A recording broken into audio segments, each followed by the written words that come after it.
Ô Pedro, sabe que eu não queria perder a oportunidade de falar?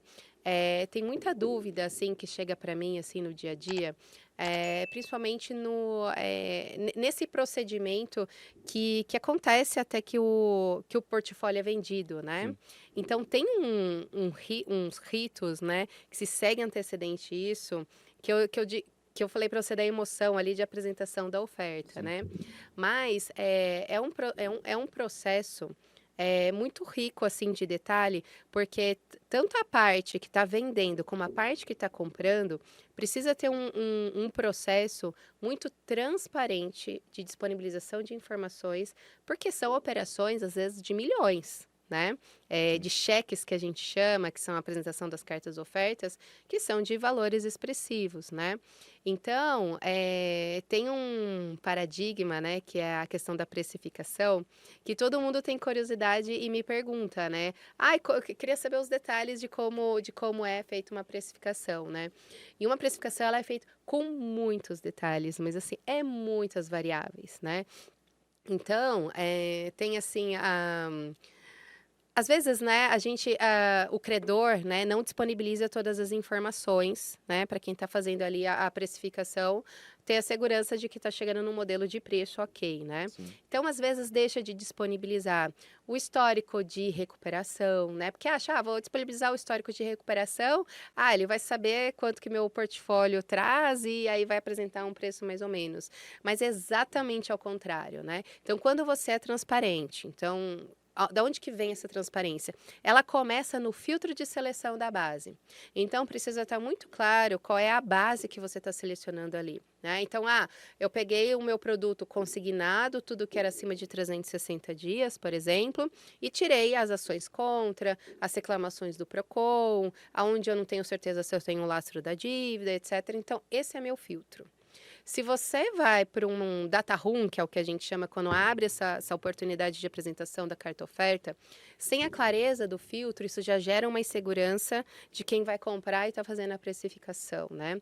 Porque você imagina, né? Dá a entender que fez alguma seleção ali que colocou só, sei lá, o que era ruim para vender. Né? sim. Então, ter essa clareza do filtro de seleção, disponibilizar o histórico de recuperação, disponibilizar qual era a política de negociação que vinha sendo aplicada, também é algo que interfere no preço. Quais eram os parceiros de cobrança que estavam atuando, se tinha marketplace, quem eram os escritórios, se estava negativado, se não estava. Todas essas informações dão muita mais segurança para quem está apresentando a oferta e vai trazer ali uma calibragem de preço muito mais próxima à realidade, né. Então, tá vendo que é todo um processo transparente? Precisa ser um ganha-ganha, né. E também, Uhum. ganha-se tempo, né, porque quem está fazendo ali a precificação, tem todas as informações que a gente chama ali através uma prévia de comunicação vem através de um memorando, que é um documento inicial que é feito avisando que aquele portfólio está à venda, chamando algumas securitizadoras e alguns envolvidos ali para apresentar a oferta e fazer parte do credenciamento e habilitação para fazer parte desse processo. Então, essa seleção de base e essa clareza de informação, ela é o ponto-chave para você conseguir um bom preço justo do seu portfólio, né. Então, de maneira nenhuma, você apresentar o seu histórico vai fazer com que o seu preço caia. Ao contrário, vai acontecer um nivelamento de preço, né. Então esse é um dos Mais paradigmas adequado hoje. entre os 2, Com que vai certeza. ser bom para quem vai comprar e bom também para quem está vendendo. Isso. Então, para você ver, assim, como é um processo muito, muito rico, né. Então eu tenho o envio do memorando, né, que são as informações macros da Sim, carteira, né. Quantos CPFs, quantos milhões de reais estão ali envolvidos, quantos lotes vão ser vendidos, porque tem credor que escolhe vender um lote só, tem credor que escolhe fatiar, né, os seus lotes, porque daí dá possibilidade para que securitizadoras menores também apresentem suas ofertas, né, tem a capacidade de apresentar ali ali os cheques, quais são os cronogramas, né, ali envolvidos, né? Então, até quando você tem que apresentar carta oferta, até quando você tem que analisar a minuta, até quando você tem que fazer o pagamento. Então, mais uma vez, é muita transparência e clareza sobre tudo que está sendo feito, né? E depois, passado isso, a gente chama de abertura do data room, né? Que daí as empresas que foram habilitadas e credenciadas, porque elas também precisam, as securitizadoras precisam apresentar documentação, né? Passam ali por uma camada de compliance também, porque quem está vendendo quer saber se quem está fazendo oferta, né? Se quem é essa empresa, né? Então, se ela tem os requisitos mínimos ali para comprar os seus antigos clientes, né, os seus antigos consumidores.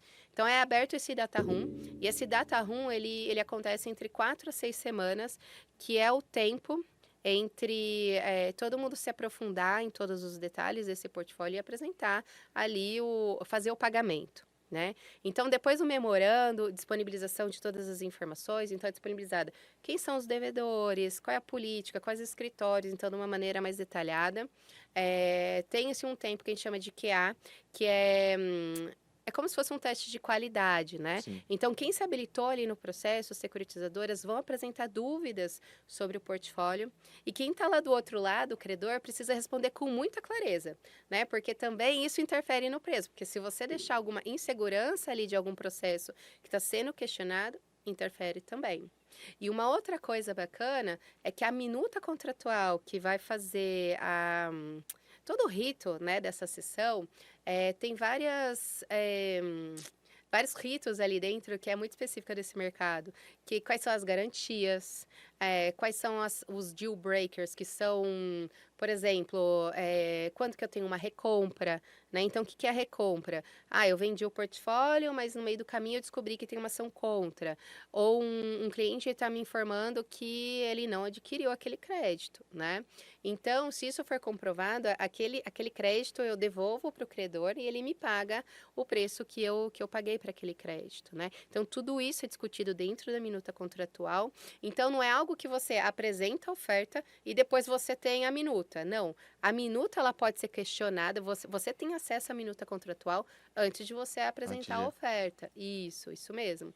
Então, é um processo muito rico de detalhes, com fases muito marcadas, mas principalmente é um processo seguro e transparente para ambas as partes.